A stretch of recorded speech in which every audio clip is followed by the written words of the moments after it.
ป๊าดโถเสื้อห่อฝันข้ามของน้องธิดาลาวทำสำเร็จเรียบร้อยแล้วสวยงามเกินคาดพร้อมส่งให้กับ FC แฟนคลับได้นุ่งเรียบร้อยทักทายสบายดี FC แฟนคลับมาพบมาพ่อกับเจเบาลาวก่อนนอนอีกคลิปหนึ่งก็แล้วกันคิดว่าซิกำลังจะไปนอนใดปิดคอมปิดอุปกรณ์ต่างๆกำลังจะปิดไฟปิดพัดลมดันมันเลื่อนเข้า Facebook เห็นแอปฟ้าของจานภู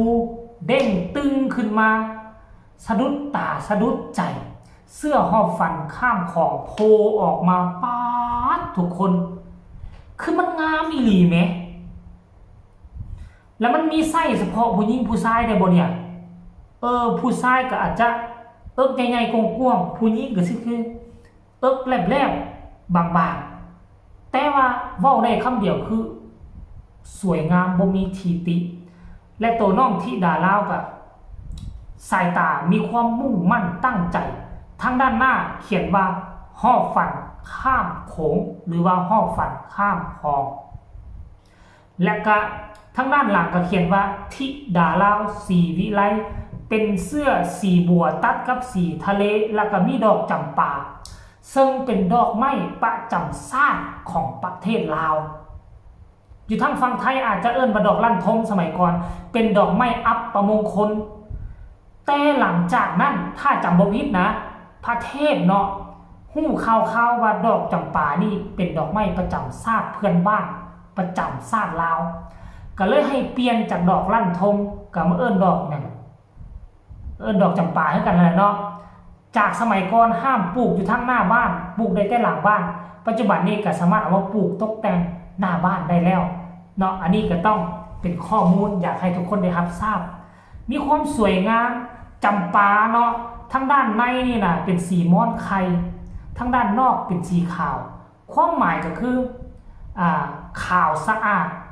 ใจกลางทั้งด้านในท่านก็คือเป็นการร่วมแรงร่วมใจ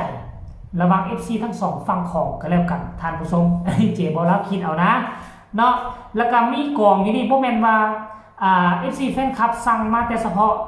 เบาพูดสีวิไลทายมาได้มันยังมีหลายกว่านั้นอันนี้เพิ่นเอาขึ้นมาจัดแจงเอาขึ้นมาโชว์แล้วก็ถ่ายรูปส่งมาให้ทั้งเบาพูให้เบาพูโพสให้บรรดา FC แฟนคลับนี่เด้อคือเสื้อตัวจริงมันจะมีความสวยงามกว่าเนาะกว่ารูปที่ออกแบบก่อนหน้านี้ค่อยเคยเบ้าเลยว่าถ้าไผ่บ่สร้างเสื้อหอบฝันข้ามโขงพวกเจ้าจะเสียใจหลายคนเห็นรูปสดๆฮ้อนๆน่ะรูปที่เสื้อผลิตออกมาเรียบร้อยน่ะน่าจะคิดเสียดายเรียบร้อยแล้วล่ะท่านผู้ชม FC แฟนคลับนี่นะมันงามอีหลีได้มันคือเริ่มเนาะเห็นบ่มันงามอีหลีอาจจะจืดๆหน่อยนึงแน่เพราะว่ากล้องหน้าโทรศัพท์เจ็บบ่แล้วจะจืดๆแต่ว่าตัวจริงมันสีสันสดใสเนาะดังที่เฮาฮู้จักกันดีแล้วล่ะน้องธิดาลาวเข้าวงการมาเพียงแต่เดือนเดียวดังเปี้ยงปังข้ามมื้อข้ามคืนคนฮักกำลังไหลเข้ามาคนอิจฉาก็มีก่อให้เกิดประเด็นดราม่าหลายคนก็บอกว่ามารบ่มีบารมีบ่เกิดมันแม่นแท้บ่แม่นเกือบ100%การที่มีกระแสดราม่าบ่หมายความว่ามันจะเป็นผลเสียสำหรับตัวศิลปินได้ถ้าบ่มีกระแสโด่งดังแนวอื่นก็ให้มันมีกระแสเรื่องดราม่านี่ก็ดียิ่งดราม่ายิ่งคนหูจักเป็นอย่างจริงว่าสั้นยิ่งมีประเด็นดราม่ายิ่งมีซ่องออกไปเฮ็ดข่าวพวกซ่องที่เฮ็ดข่าวต่างๆเนี่ยแห้งมักเรื่องประเด็นดราม่าแห้งมักไปตอกย้ำยิ่งมีประเด็นดราม่ายิ่งญาติกันเฮ็ดข่าวแล้วบ่ได้ยิ่งญาติกันเฮ็ดข่าวซื้อคำว่าธิดาลาวมันก็แห้งดังติดอยู่ในทุกแพลตฟอร์มสั่นตัวแต่ว่าสิ่งที่นักไปกว่านั้นสิ่งที่ค่อยเป็นห่วงนะศิลปินบางคนเนาะแล้วก็กับครอบครัวศิลปินบางคนเจอประเด็นดราม่าแล้วมักพาไปบ่ได้ถอยหลังในเมื่อถอยหลังปุ๊บชีวิตในแวดวงการกระจบลงทำนั้นก็ได้เป็นแต่ศิลปินธรรมดาหาเงินกินวันๆไปได้ค่าโตไปวันๆแต่ถ้าหากว่า สามารถอดทนอดกั้นสู้ซนฝ่าฟันไปบ่เกินปีคันดราม่ามาน่ะบ่เกิน6 เดือนถึงปีนึงบาดนั่นแหละเวลาเงินเวลาทองของเจ้าจะมาฮอดปีปุ๊บดราม่ามันจะไปพวกที่สร้างพวกที่บอลทำลายพวกที่ตามแซะตามกัดพวกที่พยายามเฮ็ดให้ประเด็นดราม่าเข้ามามันเริ่มเมื่อยมันเริ่มคิดในใจโอ้เฮ็ดไปเป็นปีก็บ่มีผลประโยชน์ครอบครัวนี้บ่ท้อบ่ถอยมีความมุ่งมั่นเว้ยเริ่มปล่อยบาดนั่นแหละวินาทีทองมันจะเข้ามาแต่ว่าน้องธิดาลาวอายุ11 ปีค่อยก็น่าเป็นห่วงอยู่คันดีที่สุดก็คือบ่อยากให้มันมีดราม่าเนาะบ่อยากมันมีดราม่าอยากให้มีกระแสโด่งดังในแนวทางที่ดีอันนึงมาโอ้ดีใจเด้มีคนโอนมาไล่มาให้น้องธิดาลาวแล้วมาจากฝรั่งเศสอเมริกาญี่ปุ่นเกาหลีออสเตรเลียยุโรปเบลเยียมอยากได้ยินข่าวแบบนี้นะและอีกอยากได้ยินข่าวอีกแบบนึงก็คือโอ้โหมีคนจ้างน้องธิดาลาวไปขึ้นงานอยู่หั่นขึ้นงานอยู่นี่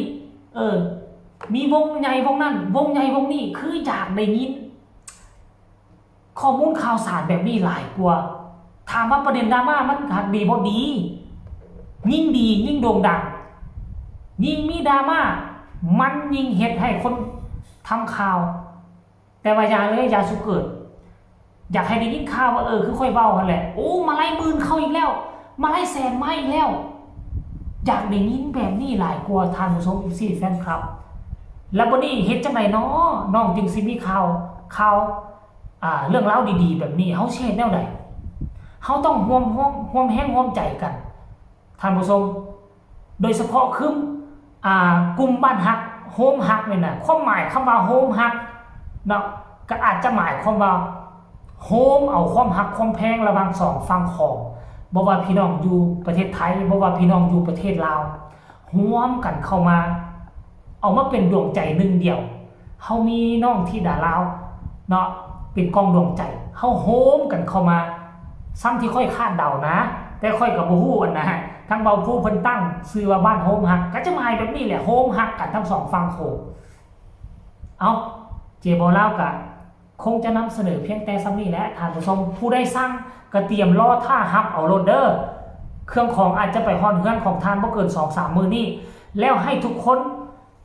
ผู้ได้เป็น FC เจบ่ลาวน่ะได้ไปแล้วส่งมาให้เจบ่ลาวเบิ่งในเอาโพสต์และแท็กมาให้แน่ว่าเวลาที่เอาไปใส่ตนตัวเฮาจริงๆมันมีความสวยงามขนาดใดสวยงามคือกันกับรูปนี่บ่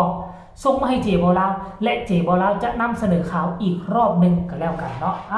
คลิปนี้ฝากฟังเอาไว้ซ้ำนี้ฝากทุกคนกดไลค์กดแชร์กดติดตามเอาไว้ให้แน่เพื่อจะบ่พลาดในคลิปต่อไปที่สำคัญอย่ากดข้ามโฆษณา